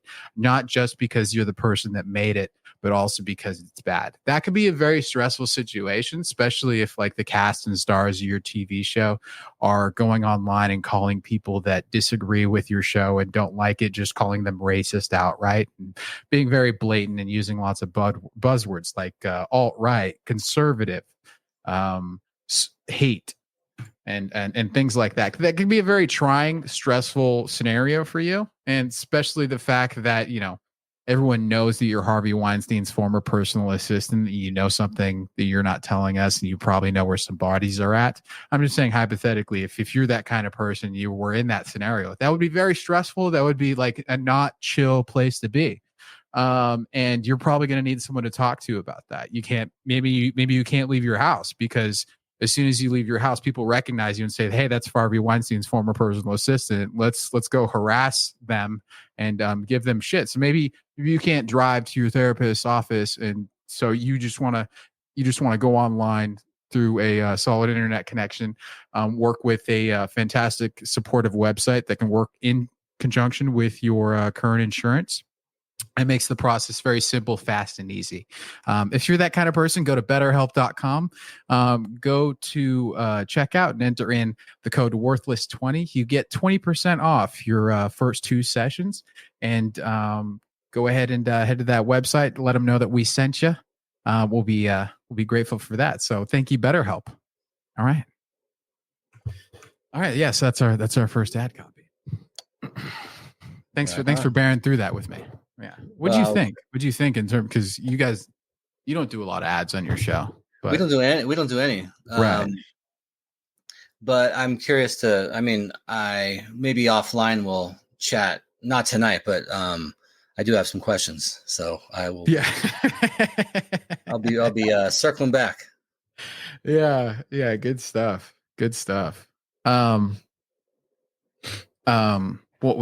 had something on the tip of my tongue. The nihilism, because we were just talking about how I think the population at large has kind of come to the conclusion that all of the institutions are ideologically captured and corrupt, and everything that we looked to for guidance as an institution previously has kind of been, I guess, disassembled and destroyed. And as a result of that, like nihilism is taking a hold to the point where people of my age group are going back to church and trying to find religion again. And I just know even some people who are going to like Catholic church, because they see the world as so crazy, and it's always been crazy, but it's never been just so in your face and easily accessible to find out how crazy it is. And you know, they see all these former institutions, and you know, everyone I know has divorced parents and everything, and it's just we're seeing how shit everything has gone to the point where people I know who I never would have taken as going to church and trying to get spiritual or religious or anything like that are now turning to that as a point of guidance because we got literally nothing else. like I see some of my friends who are going back to Catholicism, and it's like, wow, man, life must be going bad for you if you want to turn all the way back to the Catholic Church. I mean, that's kind of like a 180 on your lifestyle, but they're finding no gratification, no joy, no good guidance in what the current state of culture has to offer. I mean, as like a former pastor, like what do you make of that? And as a currently practicing Catholic, non-practicing Catholic, I like to say I like to call myself Catholish. In fact, I think that'd be a good title for a book, is Catholish. That's good. I like that. I mean, we kind of touched on it already. You know, the days where people would gather together in community are largely over, other than sporting events, you know, or maybe Taylor Swift concerts, you know, like some music events. Mm-hmm. But you know, what's his name? Putnam. I think Robert Putnam wrote that book Bowling Alone, which I haven't read. It was, I think he wrote it back in the 90s even, or early 2000s. Sort of documenting that, like, you know, not that long ago, like when, like in the 50s or something, there were all kinds of occasions where people would gather together, like 4th of July, you know, block parties or bowling leagues or the Elks Lodge, you know, or book clubs. Like, there were just so many reasons why, or occasions for, people physically gathering in the same space. Like, not what we're doing right now. We're in 2 different states and we're connected via the internet, but like largely most of those occasions for community, even like that show Cheers, you know, it's like a place where everybody knows your name, you know, like there's some of that in, like, you know, the restaurant industry, which I used to be a part of, where it's like, you know, there was a time where I could walk into almost any restaurant in town and people would know me and I would know them, but that's rare. And so I think like one of the only occasions left is church, you know, because when you go to a sporting event, you're not interacting other than maybe a high five to the dude next to you if your team scores a touchdown or something, but you're not like, you know, when the final bell rings, you're not like, yo, so you don't turn to a stranger and be like, how are things going in your life? Is there anything I can do to help you? Like, you don't do that. And so I think it's not that surprising that people are going back to church, you know, especially for the community and for, like, I want to know people. I like, you know, we're a young family and we're about to have a baby. Let's join a church, because there we can get help and we can meet other parents who are young parents who have kids the same age as ours. And it's not what church is supposed to be. Church is supposed to be about, you know, religion. But I think most people are not necessarily in it for the religion. Like, people going back to the Catholic Church, they're not like, I miss not masturbating. You know, it's like, that's not why they're going. They're not like, I miss feeling guilty every time, you know, you know, but it's like, but if they're going back because that was a time when, especially in the parish model of a Catholic church, the way it used to be is the people who go to that church are the people who live nearby. Like when you go to public school, like, you know, the kids in your neighborhood because all the kids go to the same school. And it used to be the case that before the automobile and before kind of consumer driven religion, where now people will drive past 40 churches to get to the one they like because the guy is really funny. But the way it used to be was that, like, no, everyone in the neighborhood goes to the neighborhood church, and all our kids go to the neighborhood school. And so neighborhoods had you knew someone on every street. Like when I was young, I didn't even grow up going to church, but it's like, I knew every kid in my neighborhood because you're just out and about. Nowadays, kids aren't really outside, you know, they're all too fat to like climb a tree or whatever, you know? So it's like, I can see why people are turning to something or turning back to something like church. Not so much for the doctrine, but for the fellowship, for the community, for the sense of belonging. Yeah, the community. Got it. But I ultimately, I don't think it's going to work, though, because I think the problem with most churches is that it's operating from the same playbook as everything else. Like, what's the message you hear? Well, you've tried to get satisfaction and fulfillment from sports or from sex or from alcohol or from drugs, but you're looking for that in all the wrong places. Only Jesus can give you that. And I think that's the wrong message, because I think ultimately there's a lack or a void that's hardwired into reality. And I think that as long as we're being told that, like, Jesus will scratch all your itches and Jesus will fulfill all your dreams and Jesus will give you that relationship you want or that promotion you want or that wealth that you want, it's just more of the same. It's just a different button on the same vending machine, But if people along the way to being disillusioned make some good friends and find some community, well, that's something, Mm-hmm. It's better than nothing. Yeah. What people need is a community where, if insofar as it's a liturgical space, there's a liturgy that helps us lean into the struggle and lean into, the cross bearing part of, that part about Christianity where there's a cross, where God dies, that part. Remember that? Yeah. People need to lean into that rather than all this sort of quasi capitalist American yellow brick road bullshit, where it's like, you'll get all your dreams will come true, like Pedro in Napoleon Dynamite. Remember, if you vote for me, all your wildest dreams will come true. It's like, that's the message of most of the pastors. It's not true, but if people are responding to it, they're mostly responding to it because they're tired of being inside. They're tired of being like connected online. They want to find some actual people. Like, if I'm getting sick, I want someone to knock on my door and bring a meal over, like real help. Like, that's why when I was first Catholic, I used to say, I'm religious, I'm not spiritual. Instead of I'm spiritual, not religious, I'd say I'm not spiritual, but religious. Because it's like, I don't care about goosebumps, but I care about helping actual people with actual things, physical things like blankets, food, a visit, a kind word. Like, that to me is not spirituality. It's in a sense, it's religion. Right. And it's also way less annoying than saying I'm not religious, I'm spiritual. Right. I hate that. It makes my eyes roll so hard. I think they're going to fall out of my head. Yeah. Like, you fall backward because you roll your eyes hard so bad, Yeah. Disgusting. Yeah.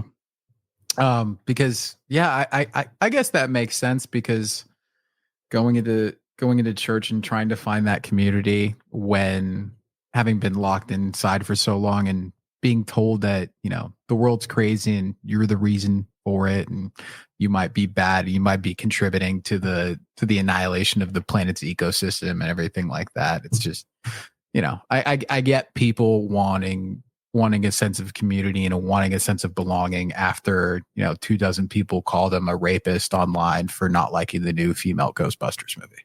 Right. Yeah. Yeah. And it's like, if it's a community of grace, and a lot of times, like, these communities of grace are no different from the people who watch MSNBC. We have grace for you as long as you are just like us, so it's like the prejudice cuts both ways. But yeah, I think people at the end of the day, like, how many people in my life have I known who switched denominations and have no understanding of what the denomination that you just left taught and what the one you're going to teaches? Don't even think about it. It's like, no, but like, my son and my daughter and her husband and their young family, they go to this Lutheran church, so we're going to become Lutheran. And it's like, well, yeah, I'm sure the Lutheran pastor is a little bit disappointed that you're not becoming a Lutheran for Lutheranism. But but there is that longing that people have for some tangible, community and connection that can't be done with. That's why, like, when I was a pastor, like, a lot of churches would be like, oh, you can do your offering online. You can set up for an auto pay if you want to do your tithing that way. And I was always against that because it's like, no, it's supposed to be, this whole thing is supposed to be physical. You're not supposed to be able to go to church on the internet. And you certainly shouldn't go to give your offering on the internet. That's some mindless deduction from your checking account, like your Netflix bill. But it should be something purposeful and tangible. And, like when they'd give their kids, like each of their kids gets a $5 bill to put in the offering plate. And it's like, that's good. Like that's teaching a child, like this is money that I could buy candy bars with, but I'm going to put it in here because we love this community and this family. And we want to support it. And it's like that stuff like that, I think is old fashioned, but it's like, there's a reason why some people are turning back to old fashioned stuff. Like I remember when women didn't have penises, like old fashioned stuff. Old fashioned. Yeah. Call me old fashioned. Call me old fashioned. Yeah. But do you think because of that the church will risk destroying itself? So say like people are going back to church and trying to get this sense of community and this sense of belonging again, and they're being fed the message of, oh, everything in life hasn't brought you this sense of gratification and happiness. Jesus will do that. Being in the church and fulfilling his purpose will do that. While at the same time not being genuine and honest about the fact that, like, okay, yeah, it's entirely true that Jesus wants you on his side and he wants to be with you and he wants to have a relationship and love you. But his purpose for you might be to get strung up on a cross and have your hands and feet nailed to it. Like it might be that might be your purpose, is complete suffering and agony. Yeah, I don't think that's why the most popular churches are the most compromised, watered down churches, because people like it. People want to they want to get, their ears tickled, all of the good, none of the bad. Yeah. And it's like, and that's why churches that are, churches that offer a version of the faith that's sustainable, which means it's not just one big mountaintop experience after another. It's not a big high octane fireworks show of spiritual goosebumps every Sunday. The churches that offer that, they get big really quick, but they don't last. Like that kind of, it's a revolving door. Like almost every person I know from my former denomination that was like a big kind of mega church style evangelical Southern California type of church, the people who are still there from when I was there mostly work there. So it's like, that's their job. Like they're pastors now. They got their own little fiefdom now. And a lot of them are really good people and they're faithful. They're not, I don't want to make it sound like I'm cynical about all of them, but most of the people who are just civilians move on, because it's like they experience a little bit of suffering, a little bit of life. And they're like, man, this is not what I was promised. I was promised like peace, love, joy, fulfillment, and lasting happiness. All I've got is like, there's this one preacher guy who says, he had this great line. He goes, Christianity promises 4 things: temptation, suffering, persecution, and everlasting life. Like, that's it. And it's like, I would quibble with that a little bit, but it's like the point behind it is like, yeah, the promise is hardship. The whole thing is, if you can't take up your cross and follow me, you're not worthy to be my disciple. So you're supposed to die. You're supposed to enter into the death of God. Yeah. If it was easy, it wouldn't be worth it. Yeah. And it's like, I think what is easy is for a bunch of rich white people to get together and congratulate one another and pat each other on the back every Sunday. And everyone's got their white teeth and their salon tan and their Ozempic and their hair plugs and their filler and their all that. And it's like, yeah, you can get that you can sustain that, but you don't suffer. Like you if you make $750,000 a year, you don't suffer. And so this is not even Christianity at this point. This is just a social club with Jesus as a footnote to the capitalism or something, Right. But this is just another equinox for you. Yeah, and you'll never ever grow or change or learn anything. So I think if people are going back to churches and they're finding community, well, then that's great. if it's a typical church, you're probably going to be disillusioned and disappointed at some point and leave. And maybe you made some good friends along the way that they will last. But this form of faith isn't meant to last. It's meant to, like everything else in our culture, it's got a shelf life, it's got an expiration date, it's disposable. That's not how Christianity is supposed to be. But the reason you don't see a lot of churches telling the truth is because those ones have 18 people in them. Mm-hmm. And that's not sexy. And you're not going to get, no one's going to want to interview you. No one's going to put you on the cover of the magazine if you have a church of 18 people. Right. And do you think that's why Catholicism is going to be the only big church that can stick around long term?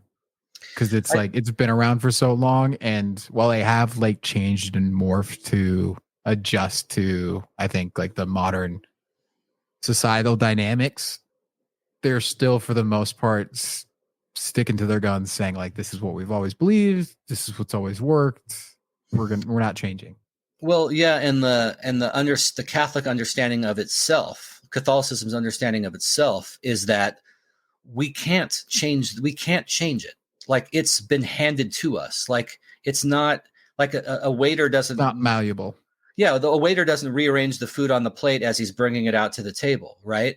And it's like, but it's so ironic, because it's like every other Protestant church will say the Bible alone. The Bible alone. The Catholic Church says, no, it's not the Bible alone. But who's the only church left that still thinks that like being gay is wrong and that women can't be priests? It's the Catholics. So it's this weird irony where it's like they sound so liberal to a Protestant, but every mainline Protestant denomination has gone liberal, and the Catholic Church has been there for 2,000 years going like, yeah, man, you can't be a priest unless you're a man. And you can't be a priest unless you're celibate in most Catholic rites. So it's this weird thing where like Protestants think they're preserving conservatism by prizing the Bible, but every denomination started out prizing the Bible, and every one of them, according to that paradigm, is completely compromised. Meanwhile, the Catholics never even bothered saying the Bible alone, but they're the only ones who are still doing all this. I mean, as liberal as people think the Catholic Church is, and Pope Francis, he'll still say like, you can't be gay. You can't. Mm-hmm. Like it's disordered affection. We'll love you. We'll work with you. We'll accept you, but you can't just be gay. Now, I think he's wrong about that, but at least you're being consistent, you know? Mm-hmm. Yeah. At least the Catholic Church isn't putting pride flags out on the Vatican lawn, you know? Right. And I think that, and because Catholicism, because of its own self-understanding, the way it functions in the lives of Catholics is different than the way Protestantism functions, like what it is, a commodity and you're a consumer and we're trying to sell you something. But like Jewish people and Catholic people, you know, more, and Muslim people, people who are rooted in a tradition that's very, very ancient and liturgical, guilt-ridden. What's that? Guilt-ridden. Well, that too, but I don't know. I mean, Catholics for sure, but I don't know I don't know a lot of like Orthodox Jews, but they don't seem super neurotic like Catholics are about all this guilt. But the point is that like, Catholics don't look at their church as just another denomination. Like they wouldn't, like a real Catholic who's catechized and like serious about it. They don't think like, I'll just go to the Lutheran church because that's where my son and his new family, his daughter and his wife and kids are going. It's like, for a Catholic, it's like, no, this is the church. This is the only one. And so I think that's one of the, say what you want about that identity, that self-identity, but there is staying power in that. Because if you present yourself as just one denomination among many, then people will treat you like that. But if you present yourself as the one holy Catholic and Apostolic Church, outside of which there's no salvation, then the people are going to treat it like that. And they might hate the new priest or think they don't like these hymns we're singing, and they don't like some of the directions that the deacons are taking this thing. But it's the church. Where else am I going to go? Like Peter did Jesus when Jesus says, "Are you going to leave us? Are you guys going to leave me too?" And Peter goes, "Where? Like, where are we going to go?" That's how Catholic, it's audacious, but like part of me feels like if Jesus did found a church, it should be pretty audacious. Mm-hmm. It shouldn't be some wishy-washy thing like, oh, whatever you think. I mean, if 10 o'clock's too early, we'll start when you get here. It's like, right. That's like, you can't respect that. It's like a bunch of simps, you know? Yeah. The contrast is really interesting because I mean, I went to a wedding a few months ago, and my buddy's wedding, and yeah, the priest that was marrying them was a chick, and during the ceremony they quoted 1 Corinthians 13. And then I'm like, you guys know, like 1 Corinthians 14, it says she shouldn't be talking right now. Like it's like there shouldn't be a female priest up there. There shouldn't be any women talking in this like Christian ceremony or anything like that. I didn't say anything, but I just started like laughing to myself. But it goes, I mean, this would be a good way to wrap this up. But like we're dovetailing back to the very thing we began talking about, where it's like, look, you can tell any story you want, but don't hijack Star Wars to tell it. And it's like the same with religion. It's like you can if this country's taught us anything, it's that anyone could start any religion for any reason. So if you want to start a religion, then go ahead and start one, and all of your favorite hot button topics will be your statement of faith. But like, you don't need to hijack something that's been around for a long time and try to make it like this is what it always meant. Like the Bible teaches, gay marriage. It's like the Bible doesn't teach gay marriage. Like I have more respect for you if you say, I think the Bible's wrong. I'm in favor of gay marriage and the Bible's wrong. I have more respect for that than no. If you really read it and like tilt it on the side and lift one arm and like squint a little bit, you can see that the Bible teaches all of my ideas are all taught in the Bible.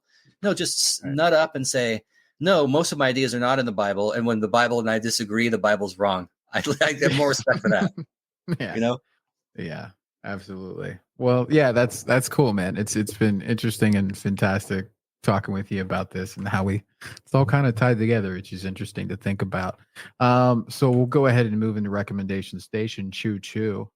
My recommendation for this week is a TV show called Tokyo Vice.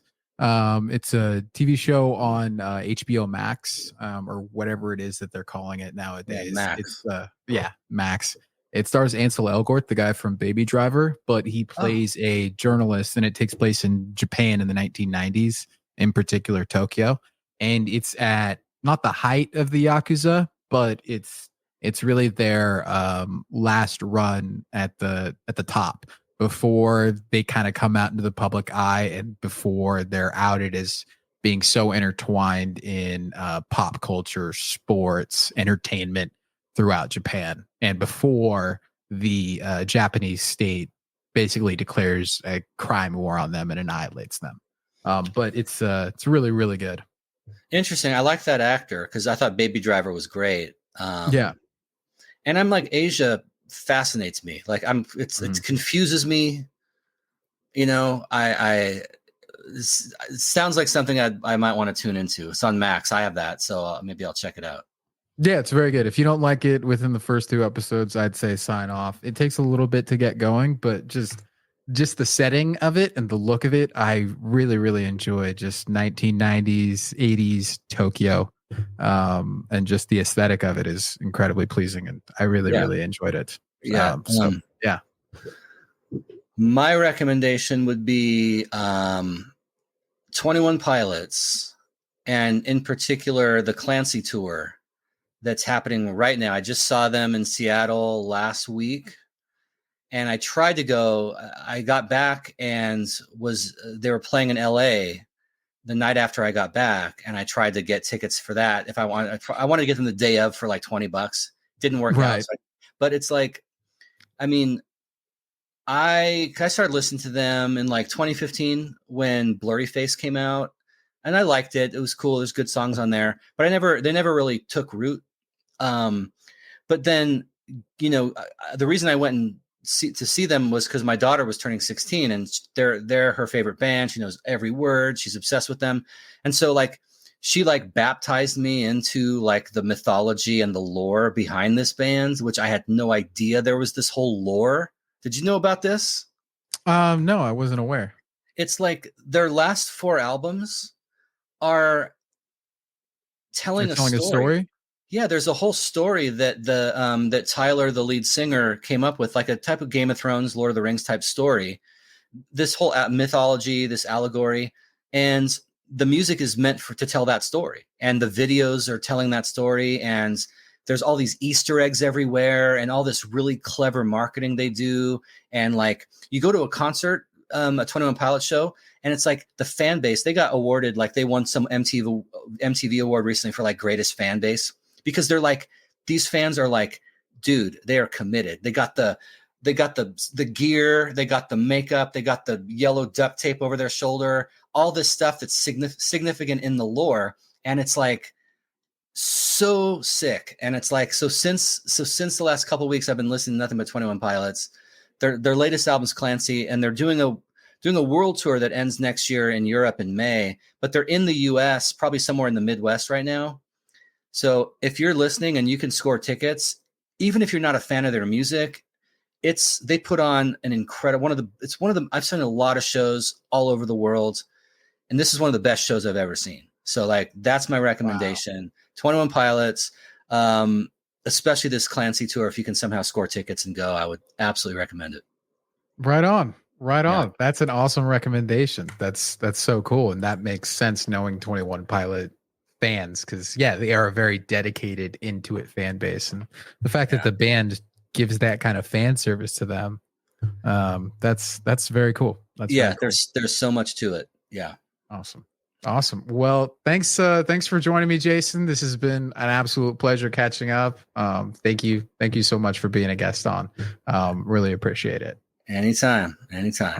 Absolutely. All right. Well, this has been another Worthless podcast. Thank you, Evan, for listening. Do you want to plug anything, Jason?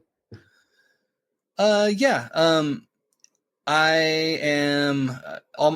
been something of a theologian my whole life, and I'm working on some pretty interesting theological stuff right now. You can go to jasonstellman.com. You can find my website, some of my writing.